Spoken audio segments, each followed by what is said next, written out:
Hey everyone, welcome to COPI Cafe, episode number 71. You've got Rob Gregg here and Josh Jones. We're excited to get COPI Cafe going with regularity again.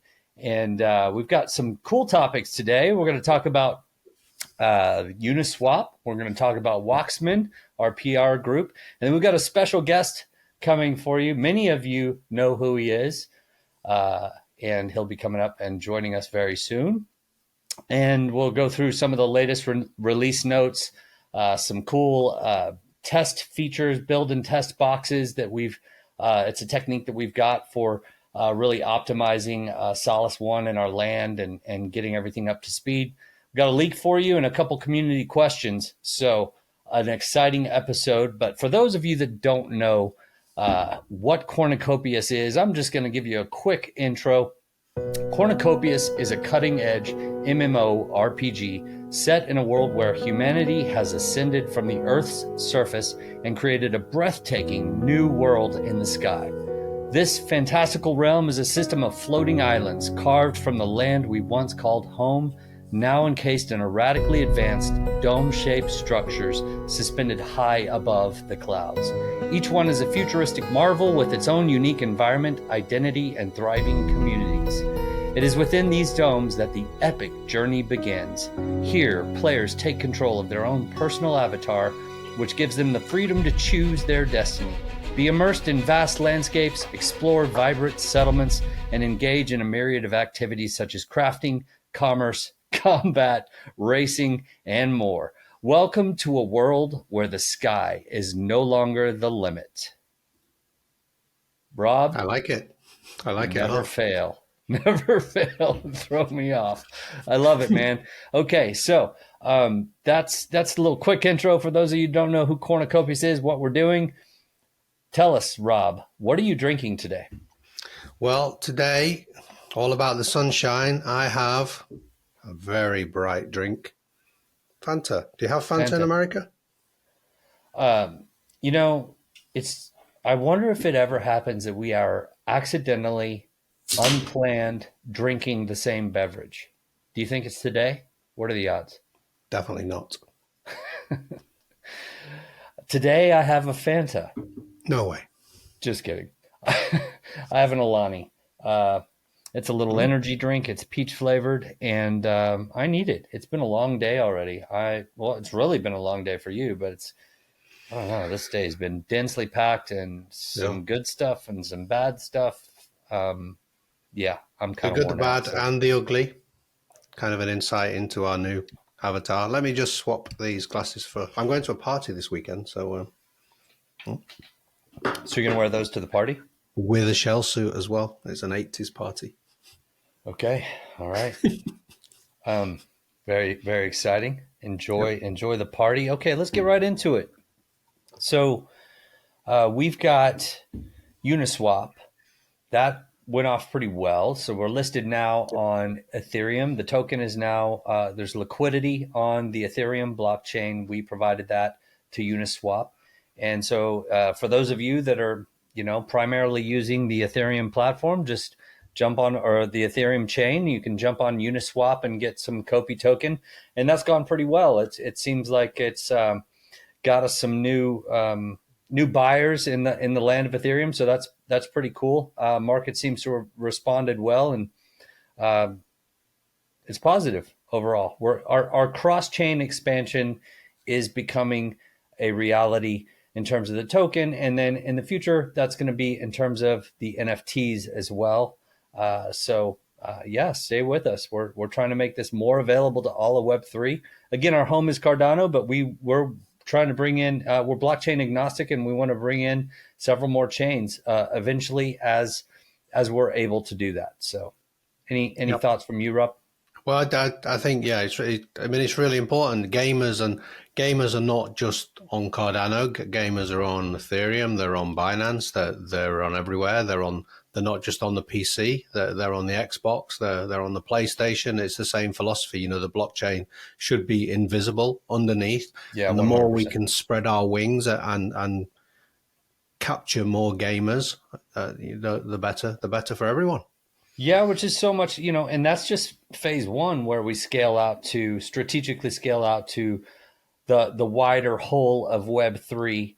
But eventually, we're going to be targeting with our marketing and creating awareness with mainstream gamers. And we don't know which point we're going to start doing that just yet, but it could be in the next 6 months. It depends on when we feel we're ready to really start engaging that.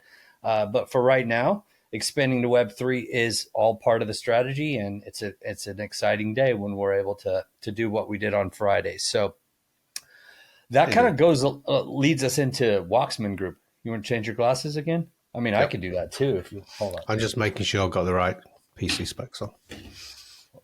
Nice. I put the wrong ones on. Can you see with those ones? Not as well. I can see better when I'm trying to read in the morning, but Yeah. okay, these are much lower. Okay, yeah. I realized I put the wrong ones on. Okay, so Wachsman, that kind of leads us into Wachsman. Again, it's all about let's increase the access and awareness of what we're doing. And the Wachsman PR group, they're very reputable.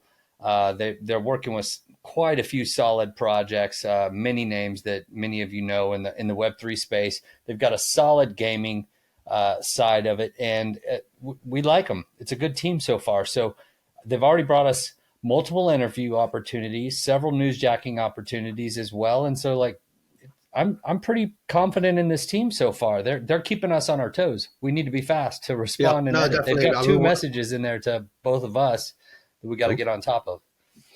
Yeah.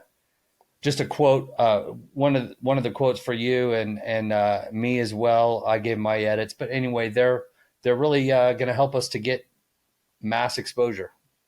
Yeah. I mean, I was going to say, for almost a year, nearly every other week, one of the questions are, when are you going to start doing marketing? When are you doing marketing? You're not doing enough marketing.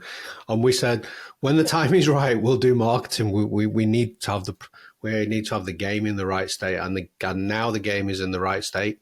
We're doing marketing. And look what, we're hitting the ground running because we had that patience and confidence to wait for the right time. We've already done, we've done a couple of interviews this week, so those will be videos that will be releasing soon. And I mean, they were quality interviews. Yeah. And it's funny, man, that whole crypto marketing push, like create a bunch of hype around a product that doesn't exist. Yeah. Come on. It's not right. It's not right. It doesn't make any sense. You start to market when you've got something there. Yeah. You get found out straight away. Yeah, it's just, it doesn't make any sense. But to me, that's a big red flag if they're creating a bunch of hype and there is no product yet. It's kind of concerning. But strategically speaking, you bring eyeballs and you create awareness, more mass awareness when you've got something that you feel confident is working and that people like. And that's when the time is right to do that. Until then, until now, we've just been sharing with you guys and building an organic, trusting community with everyone by sharing the content and the progress that we're making along the way, which has worked really well. We've got a solid community, and I think things are going to get a little crazy in 24. We still know we're extremely early, very, very early. But as long as we can convey that and people understand that, but the main thing is we have a live game that people can get their hands on and actually verify that we are building what we're saying we're building. Yes, absolutely. And a good leak about that live game later on in the episode is coming. Well, I think that covers it, man. You want to go ahead and get our special guest up on stage? Let's invite him up. Hey, there he is. Here he is. Hey. How's it going, David, guys? welcome to COPI Cafe, man. What are you drinking? Oh, I'm drinking Prime. Well, actually, on my green screen, it's a green bottle. It's not an invisibility potion. I promise. It's Prime lemon lime. I don't really like it that much. It's just what the kids had in the fridge. Because of your green screen, it looked like it was like a hologram that you were holding. Are you sure that is liquid? I would think so. Okay. Yeah. I mean, over here it at least is. So you never know. I mean, we might be looking at an AI version of you right now, and I might just be talking to myself, and Rob and you are both fake. Yep. Who knows?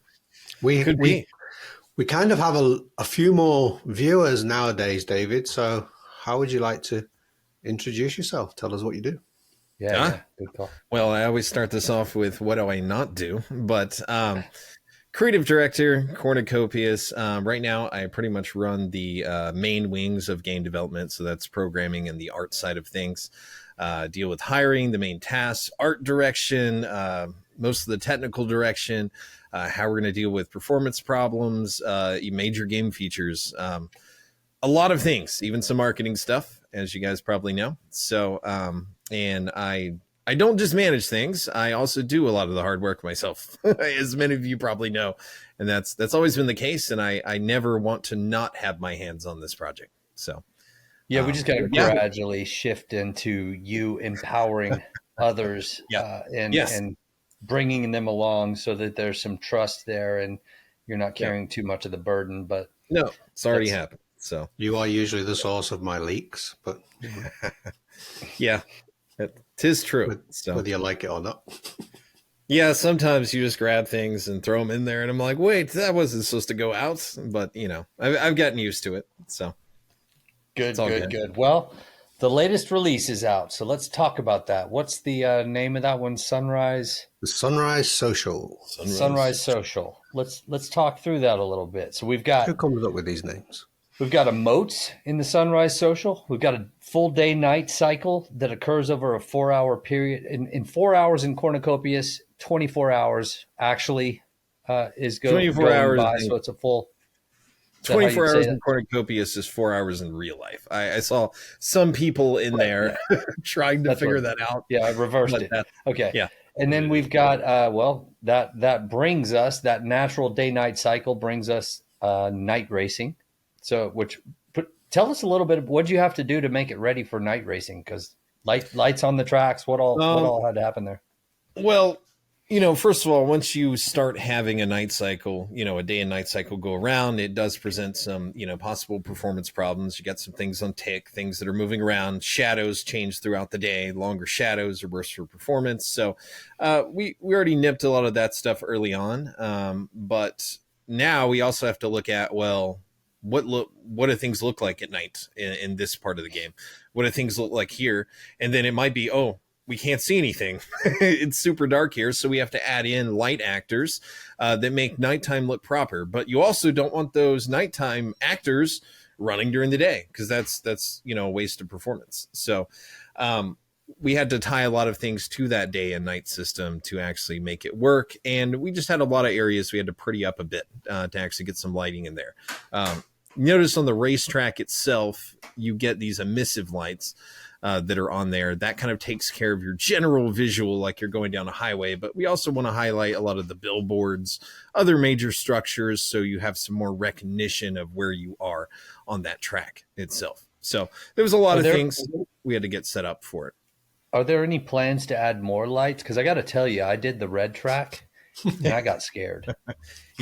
I think that was the goal. My times, number one, I got scared. And number two, my times, they got significantly worse.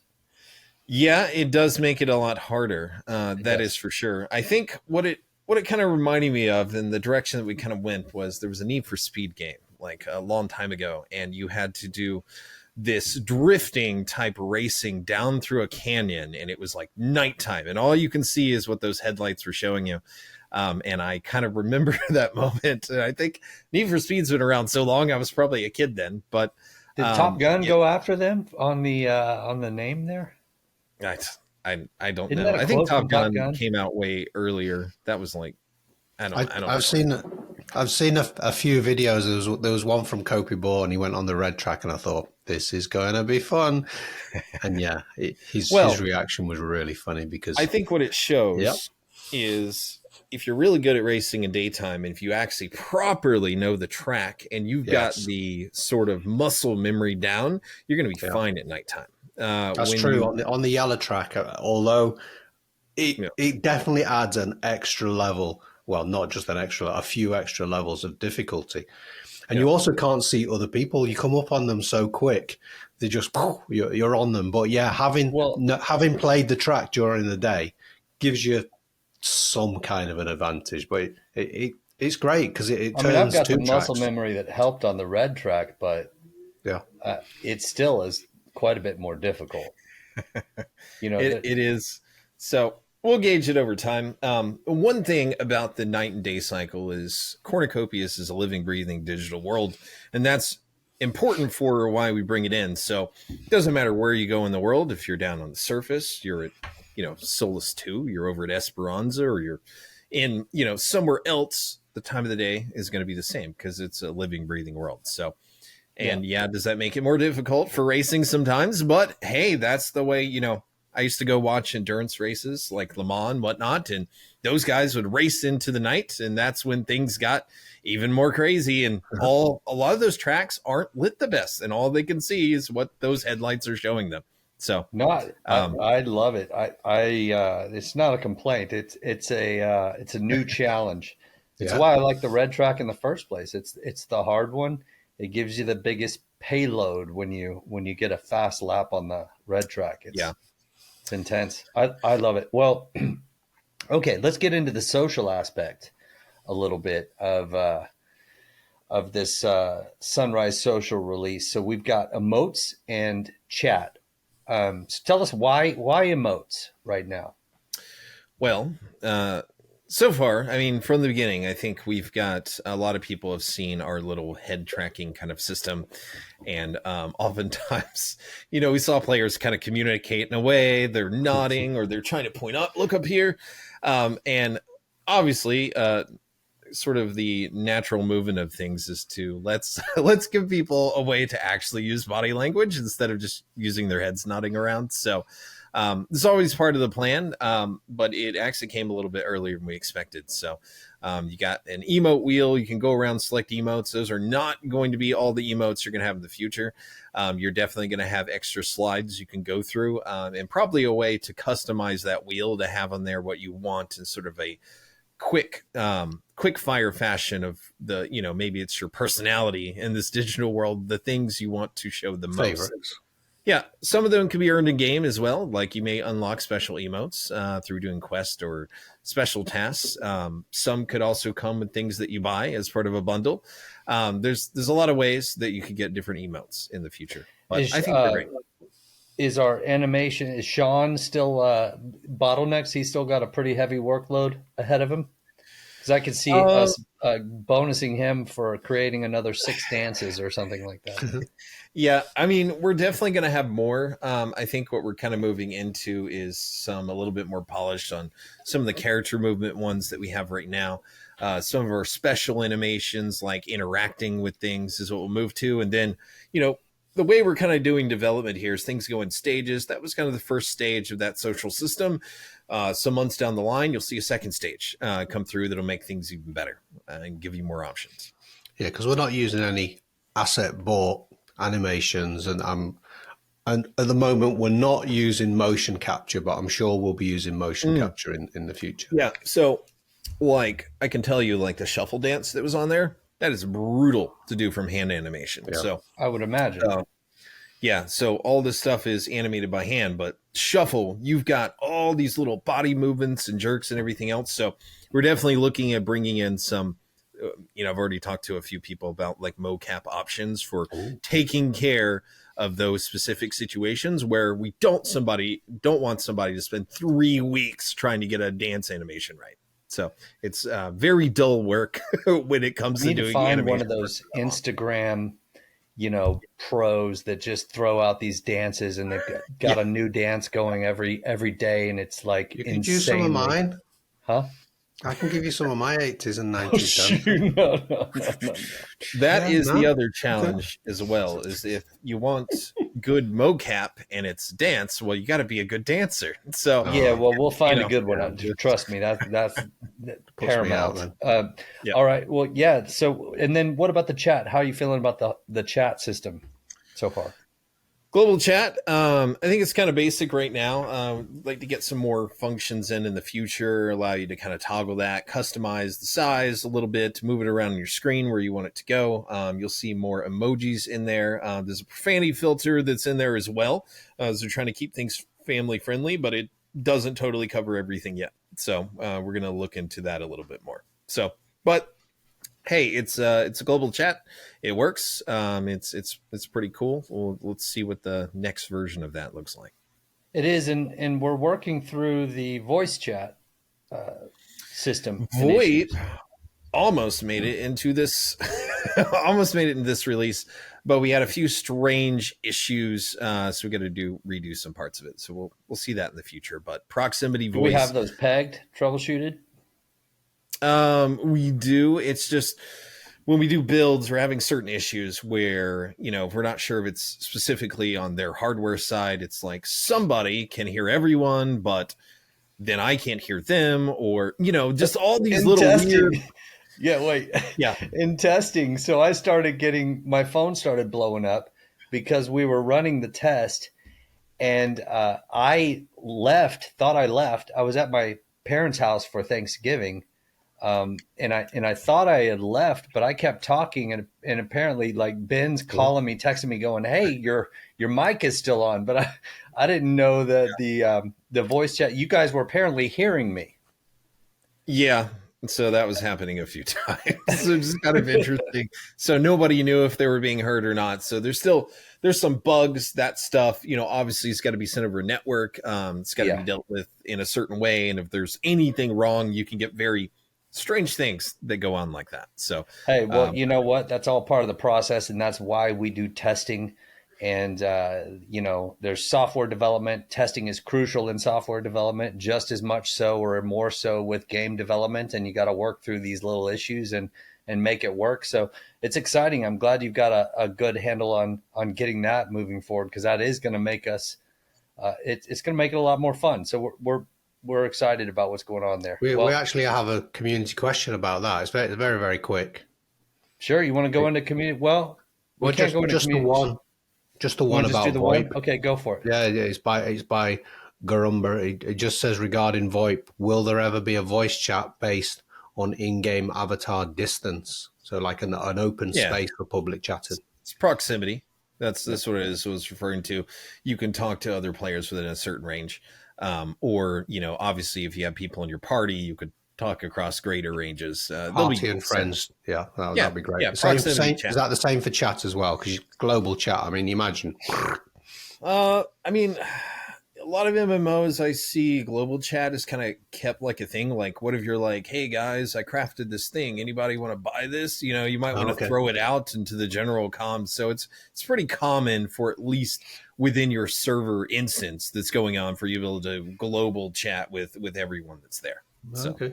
So we'll see. We'll see how it goes. Yeah. Nice. All righty. Well, let's get into. So that's anything else from the latest release? I think we covered just about everything. Don't think so. You got Rattlesnake there. Pretty interesting guy. But yeah, Rattlesnake. Well, he's right behind you, man. Keeps creeping me out, dude. He's like looking over your shoulder right now. Kind of scary. There will be a question. Have you modified any of the vehicles at all? Should we be looking out for buffs or? There were some balancing done between the T1A and the T3 that was done, and maybe a few other tweaks on other vehicles. So that's something that's going to be ongoing. Sometimes we have to change something about the way the hover system, is what we call it, functions. And that means that we have to go back through and rebalance things. I was talking to Josh about this some time ago. There was a lot of variables that go into those vehicles. I mean, you probably got a list, even those racing stats You that said we see. about 150 or something. It's a lot, and that kind of boils down into 40 main variables. And we got all kinds of things, from like drag to like, you got the overheating. You've got how gravity affects the vehicle. You've got what the G-core does, what aero does. You've got all these things that go into the vehicles.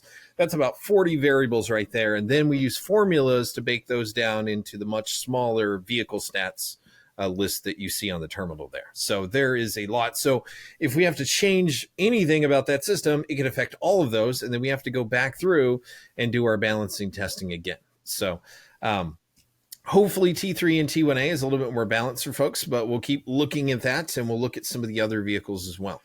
Don't be sad if sometimes you get a release where your favorite car is not, doing quite as well as you wanted it to. So don't worry, it'll be balanced out. So no, not a worry.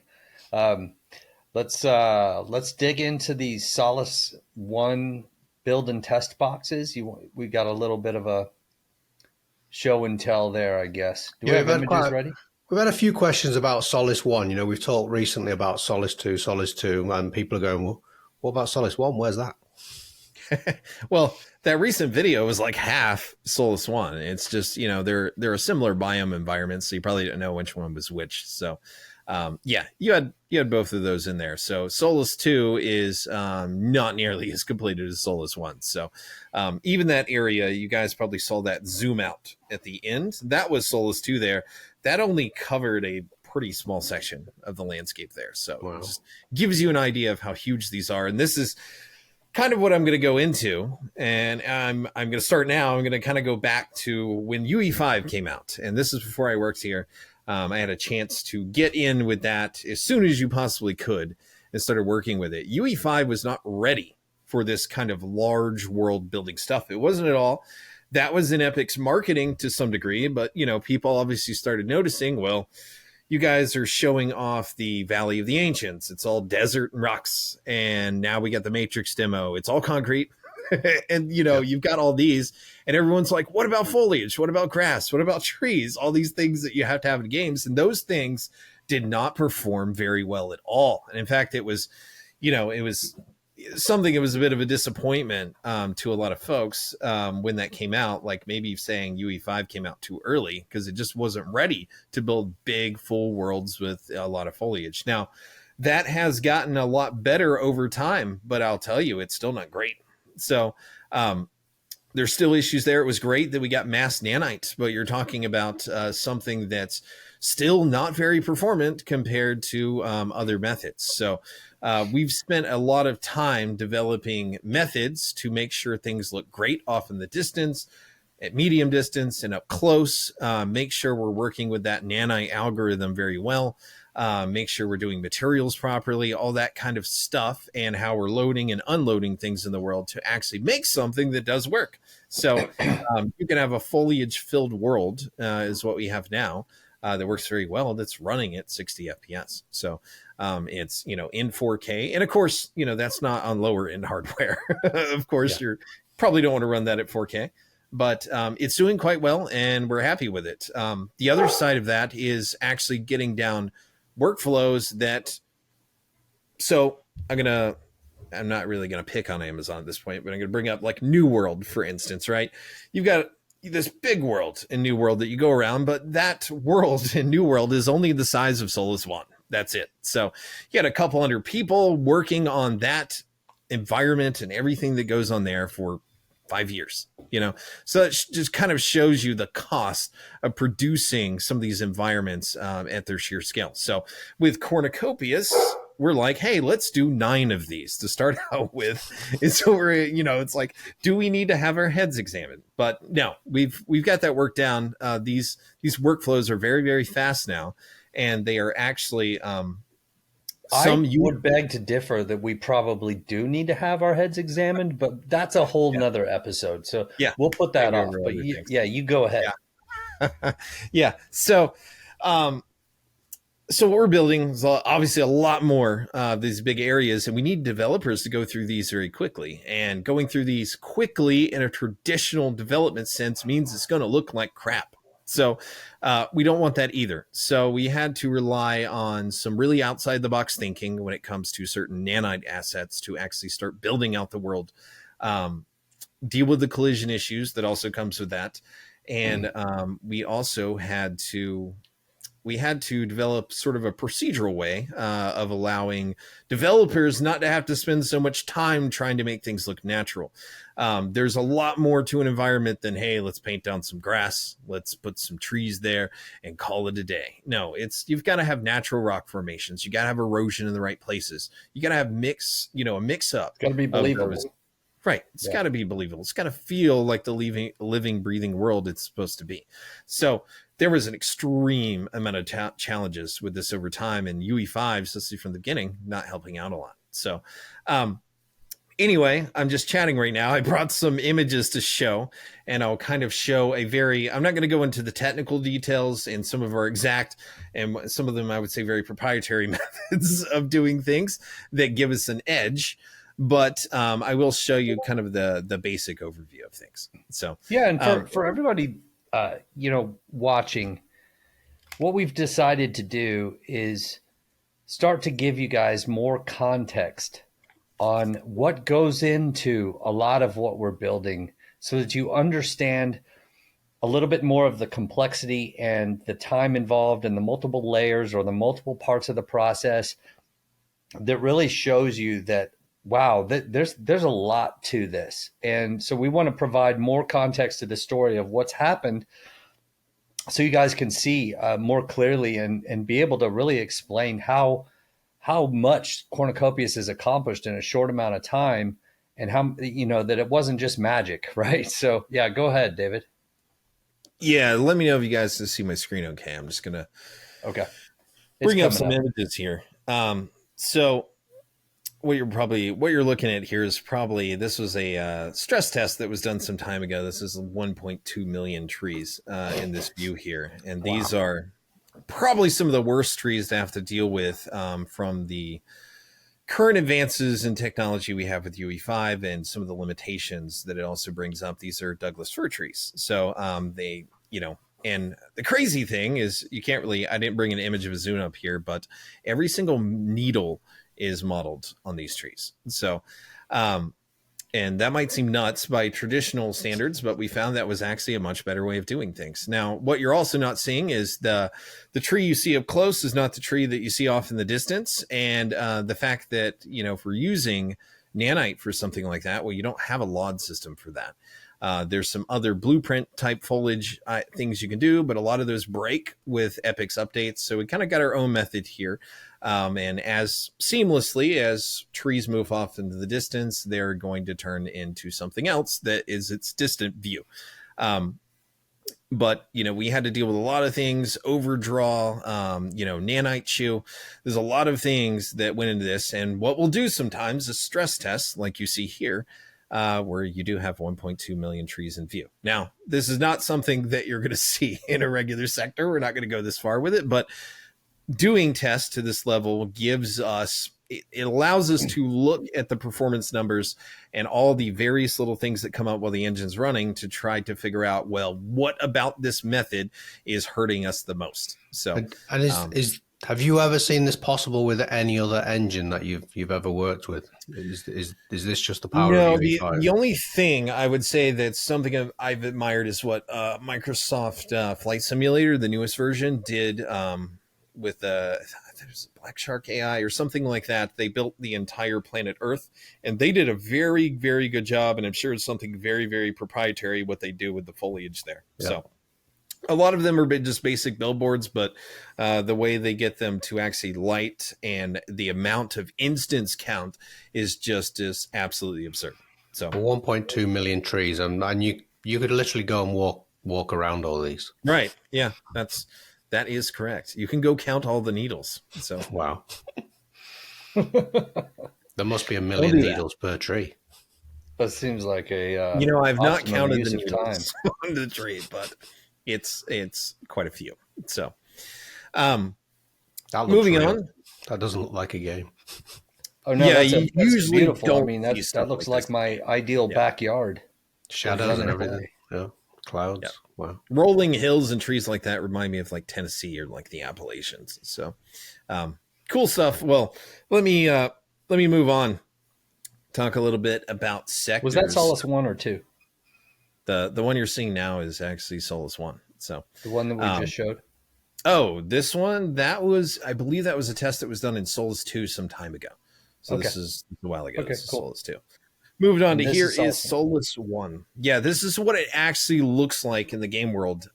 Unlike a lot of other games, you can't really zoom out and have things look this good. I would say I've seen quite a few hacks on different games, modders, and they, float way above the ground. And yeah, usually it doesn't look that good, but things are designed to look really good from an aerial perspective as well. But the stuff I want to show you is impeded by our volumetric clouds that you guys saw updated in the recent developments. So going to move on to, what things look like when they're a little bit closer, get a little bit more detail. So that's the dome above Solus that we can see here in the clouds above the Earth. Yeah, it is up there.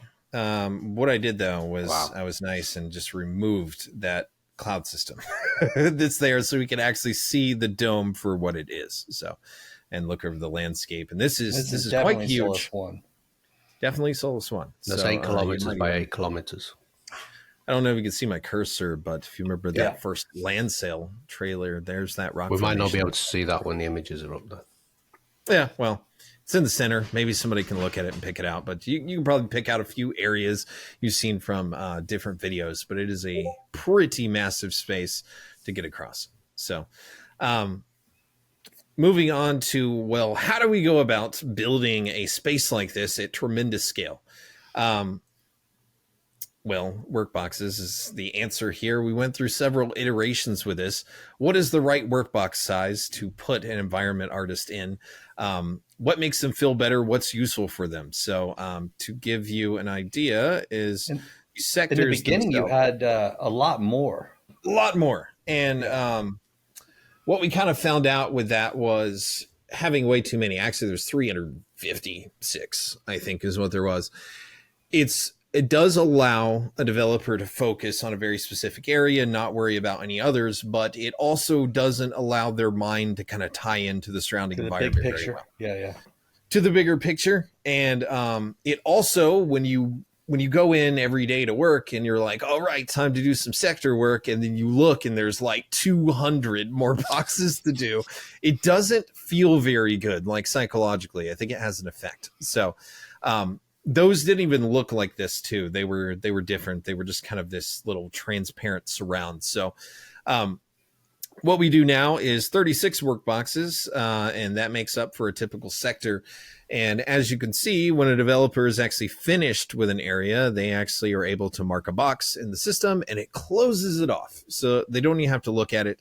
I think that's a psychological factor that kind of helps them out. Like, guys, we're getting this done. It's slowly going away, right? So, but yeah, this is the whoever requests 36 and 31, we need to check their work ethic. I'll be whipping them off. We always make jokes about those. So, yeah, 30, 31 Rob and did 31. I did 36. Well, I know what's you probably underneath could, it. honestly. It's very complicated underneath with Atlantis under the. Oops, there's a leak. Oh. Atlantis. I don't know about Atlantis. But we do have the bottom of the Atlantic Ocean there. So, other things you see in this picture, quite interesting, is so let's talk about what we see. We see the projected down numbers of the work boxes. We see the finished boxes here. Of course, they're pretty much done at this point, but I took some away so you can see this for this demonstration. We also see little red areas. These are trouble areas or things that devs need to go back and check. And we also see these little blue areas that are there, these little blue objects. Those are actually town markers. So switch to another slide here and you will see. So this is more of a full view at a high aerial shot. So you got 12 towns that are actually in Solus 1 here, and you can see their actual locations. Those are just markers so we can determine where a town's going to be for the actual plot placement itself. And what that means is don't waste time doing a lot of environment art here, because when we lay down the plots, it's going to cover up most of that. So, and do we have we done any performance testing on how many properties we can get into Solus 1 yet? From the estimates we have so far, with not, all of those systems yet, each town that you have, I don't have the exact numbers in front of me, is 200 about 222 plots per each town, maybe Okay. 223. And you're going to have each district that you have there. So if you look at the box area, that's like 22 to 24, 34 to 36, that bottom right-hand quadrant there, you're going to have 3 towns that's in each district itself. And you're going to have 12 towns per the whole sector itself. And as of right now, you're going to have 3 actual solaces with the towns in there. And you guys can kind of work out the math on that. But so far, this seems like the best way to go. It kind of gives you a balance of not too long of a travel time between certain towns. And yeah, I think this is what's going to this is very interesting. Some towns are closer to others. Some are a bit more away, but they'll all, some are near lakes, some are near mountains. It's a pretty big leak, this. And yeah, so there's, it is. That's, I can go into Land Rush like a little bit here. Yeah, let's see that. There was some early considerations of, okay, so you got a medium-sized plot and it's a certain rarity. How do the developers determine if something's a mythic or something's a common? How do we determine that? Because we all have different opinions about the value of property. So what we're actually going to do with this is the rarity determines how soon you get in to actually pick your plot. So, and I think naturally, as we see real estate go in real life, people are going to choose the most unique locations first, and those are going to become the mythic ones. And that means lakeside property, hanging off the side of a mountain. It's, might be that special rural property. It's away from everything else. Not everything will be clustered into a town. There will be ones that are out there that are kind of off on their own. So I imagine the people that are mythic that come in first are going to be like, hey, I'm taking that one. And I wouldn't blame them. So, but that's how that's going to work. To also talk a little bit more about how that's going to work, to get the best experience on selecting a plot that you would want for the land deed that you have, you definitely want to go in game and look around. And what we'll actually have is a hologram overlay where you do a little tap on your avatar's watch and you can go around and see which, look at the sizes of the plots, look at the locations, travel around on your own and decide what you want. Then you can go to the website. You're going to take that, call it a serialization number right now. You go to the website, you go in the map there, and you actually say, hey, that's the one that I want to attach to my land deed. So that's probably a crap load of alpha I just let out there. But there you go. So that's and at that point, that land plot either becomes a common, uncommon, rare, legendary, or mythic. Any land plot can be any rarity before it's chosen. That's correct. So it's just, the people that come in first to determine what it is. Yeah, we're not telling you which ones are the mythics. The mythics, you decide. Yep. And I think it's the most natural way of doing it. And the other thing is just the sheer feat of doing something like this. We had a good amount of conversation on this in Vegas at NFTLV at that dinner, which was, thankfully we were all together and we worked through a good amount of this. One of the benefits of being all in the same space, but that was that was productive. Like David said, when you see these towns, these districts, they're not all next to each other in like here's a square. Some are close to each other, some are close to the town center, some will be up on hills. They're all part of the same district. They're really, really unique. I mean, we've had a glimpse of this when we currently can walk around in Solace 2. So we can definitely say, it's going to be really, really interesting when you get in there and you have a choice of absolutely everywhere. It's going to be really interesting to see. It's going to be some foot travel. That is for sure. I would definitely want to get in first. This is going to want a good amount more information, I would imagine, on how this is going to work. Yeah, those are just the basics. So, like you're saying, Rob, this is not a programmatical layout where we have everybody's plots in a grid. It's not. Every single one of these plots, it's more realistic, are hand placed into the environment by the people that work. We'll need to know more information. What's around it, what's close by it, what's the. Yeah, that's what I was saying. It'll be amazing to unfold. There's going to be a desire for resource Yeah. a map, a resource map. What is where? Before I choose my property, I want to know what's it close to, not just geographically, but what resources Yeah. might be available. And I think Yep. this in itself explains why it's taken so long, why we cannot just give you a map and say go and choose. Yeah, no, this You need is more information, and we need to find out ourselves what that this information stuff is is. bonkers to produce in a high quality world in a way that's natural. Yeah. Picking on Amazon again, you look at something like New World, you go and purchase that house, right, in New World to live there, and you're living in the same house as 10,000 other people or more. It's not a digital existence in that way, in a spatial way. Cornucopias is. So imagine having your own property in a legit high quality game world that's it's been handcrafted and placed there by the developers. It's unheard of in AAA gaming. So, but anyway, what you're seeing here on the screen is actually from Souls 2. You might remember this area from the video. On those little town markers, we have where developers can actually name the towns themselves. And this will be based on kind of where it's at, maybe a few other little factors. This area has a lot of interesting rock formations that are up to the north. So Little Monument is what this place is called. And let me explain what you're also seeing down here. You're seeing different land plot sizes. You're seeing some of the small and that purple look. You're seeing some of the mediums in red. This was our first model layout for how a town needs to be integrated in. And the buildings that you're seeing there they're kind of programmatical. They just pop up on their own, allowing a developer to make sure that it looks okay with everything on the plot. If a player were to build on it. So this is just just you prototyping and testing. This is an actual town, but this started with the original prototyping of how There's do we copious integrate plots in this town.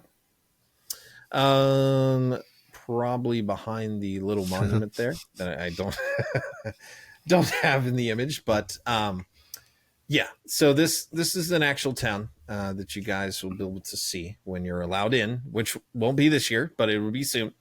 And hopefully we get you guys selecting those plots fairly soon to attach. And are they surrounded by this blue zone, or is that again just you? It's all this is just you're seeing the developer side of stuff. So when you got a landscape this big, you've got to have these big goofy markers for determining where things are going to be.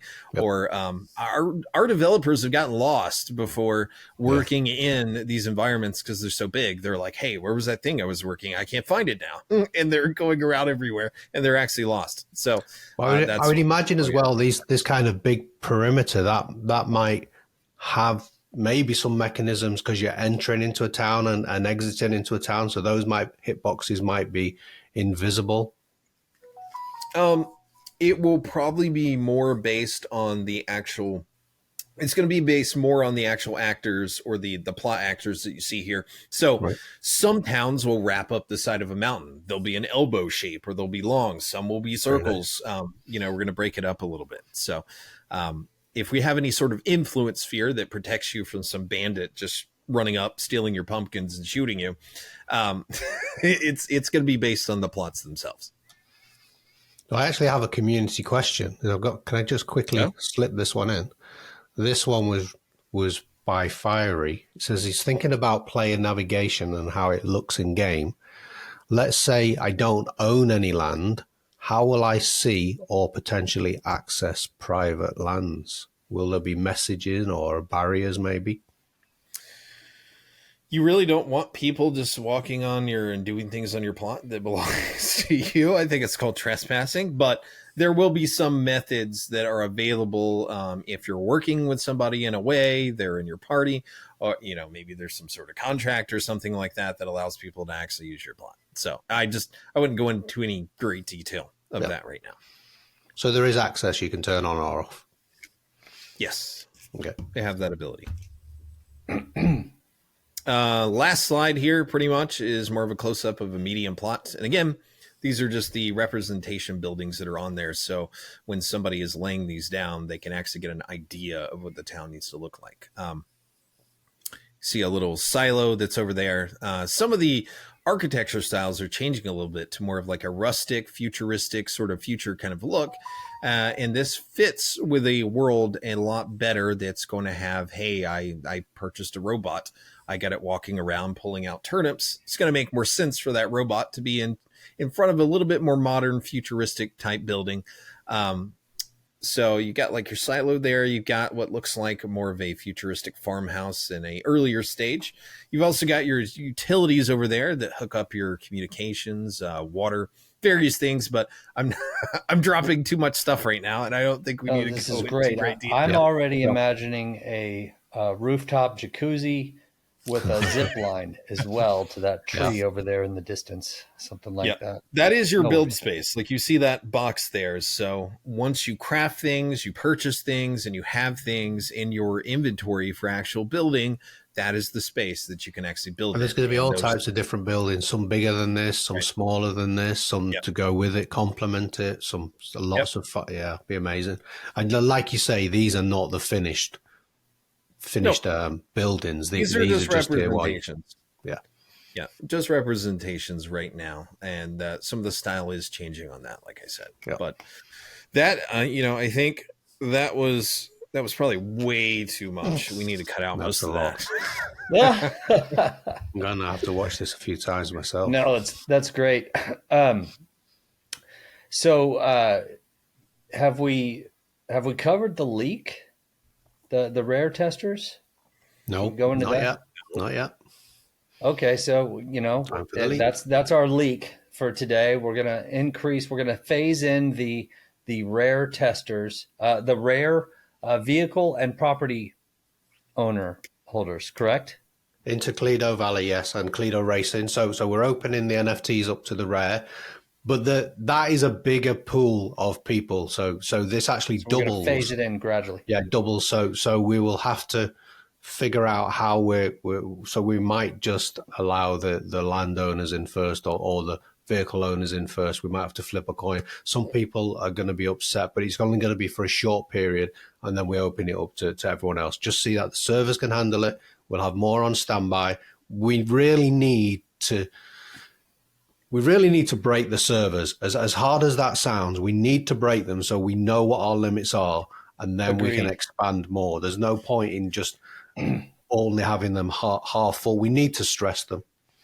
We haven't broke them yet. No. When we've had them break, they were just a programming error or something. I really do agree with that. We need to break them because we don't have a process for what are we going to do when we break them.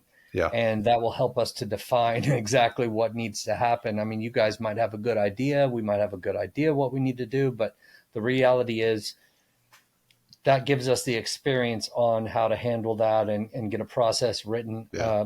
We don't want them broke. We've got 50,000 people in the game. We don't want them to break. No. We want them to break now while we're on pre-early access. Yeah. Agreed. So that's the leak. We're excited to get access to more of our NFT holders to play the game and get in there and have some fun. So that is coming soon. Come help us break the servers, please. Yeah, exactly. And then one other thing, we're going to do a Friday night live stream. By Friday night, though, what do we mean? Around what UTC time, Rob? So we're 9 or 10 p.m. UTC this week. Okay, so if it's at 9 UTC, we're talking 3, CST, something like that. I'm good. All right, let's do it. Friday night live stream. Very excited. All right, join us. New build, new live stream. It could be a bit of a tradition. I'm enjoying them so far. Yeah, me too. All right, well, David, any last words? No, not at all. I think, like I said, I said so much there. I mean, I know. They're going to be studying this episode. Too much. Well, it's exciting. So to me, what this shows is we're making significant progress in the area of one of our biggest deliverables, which is getting people selecting their land plots, and that's going to be a lot of fun. So do we have an ETA on that? Do we want to go there? I don't want to go to ETAs We yet. definitely don't want to that's too go there. much. Let me Don't save you go there, there. Dave. Don't go I there have yet, one but- more community question, though. I do have one more, and I know it's something that David just wanted to one talk more about. question. Just Okay, always go one for it. more. This is from right. Farmer Colby. He asks, is there a chance for graphics cards lower than the minimum spec 2060 to gain access to testing in future? Now, I do know that today filming this is Wednesday, we just opened up 11 more graphics card, and quite a few, 3 or 4 of them were below minimum spec. So that's the question, David. Are we going to allow minimum spec in the future or below the minimum spec? Yeah, that's something we're always working on. That's going to take a lot more time. What do you have to realize about, if you look at a game like Fortnite that also lets in a lot of lower end stuff, as well as, they get the high end stuff. They started building their games a lot earlier. They have DirectX 11. They have versions of their game that have no nanite, no lumen, none of that kind of stuff that's going on. That is those next gen features. We're building totally in this futuristic next gen kind of way. So in order for us to say, hey, somebody with a really low, super old, kind of card to get in, we would have to rebuild sections of the game in a lot of ways, or do total swaps of assets, total overrides, overhauls on lighting, and then we would still have to balance it back out to somewhat look like the game it is now. Yeah. And it's a tough thing, but we things don't are have a moving team forward. that size. We don't have a team that size, and we're strictly aiming for DirectX 12. We don't, and by the time we're in full swing, a lot of those cards people just aren't going to have anymore. So I mean, even the average card on Steam is way further along. 3060 I've seen is the most popular at the moment. Something I can also cover for some of you that are like, hey, I want to play this game in the future and whatnot. What I would not suggest you do is go out and, I mean, I'm not going to say don't get a laptop. Like, if you can get a desktop, that's going to be a much better experience. If you have to get a laptop, don't get a low-end card, graphics card laptop. When, there was a question here earlier today, if somebody was asking about an RTX 3050, that card is not an RTX 3050. If it's in a laptop, it is equivalent to something that is 30% weaker from a previous generation. I mean, it's a marketing thing that they do. Do you remember what card is on the laptop that we used at NFT or CNFT Con? Because that card, yeah, I have it next to me. I don't remember what it was. So, yeah, that one. No, yours didn't do so well, Rob. No, it didn't. But my advice mine would is be, I'm playing the racing Toledo Valley Raceway on mine, and it's a 3080 Ti. Yeah, which is not actually which a 3080. for a desktop, it's not a 3080 really powerful Ti. card. It is from a marketing standpoint, but it is weaker than its desktop counterpart. And guess what? Laptops are prone to overheating. So if you start overheating, you're going to start thermal throttling. And guess what? It's really not going to act like a 3080 then. So you got to be careful with these. I know a lot of these deals on laptops are tantalizing. $600 for, a gaming laptop. You're probably, I've seen some people talk about this on YouTube. You spend more on a computer, it's going to last you longer. And over time, you're going to save money. Yeah. So if you're looking at getting a laptop, don't go with the lower end graphics card choice. Go with something a bit higher. Okay. If you're going to get a desktop, you don't have to do that little jump because you're actually getting a proper graphics card. And that makes a pretty long episode. So we want to wrap it up for you guys. Thank you for watching COPI Cafe, episode number 71. We'll see you next time, next week. Bye-bye. Enjoy the outro. Bye-bye.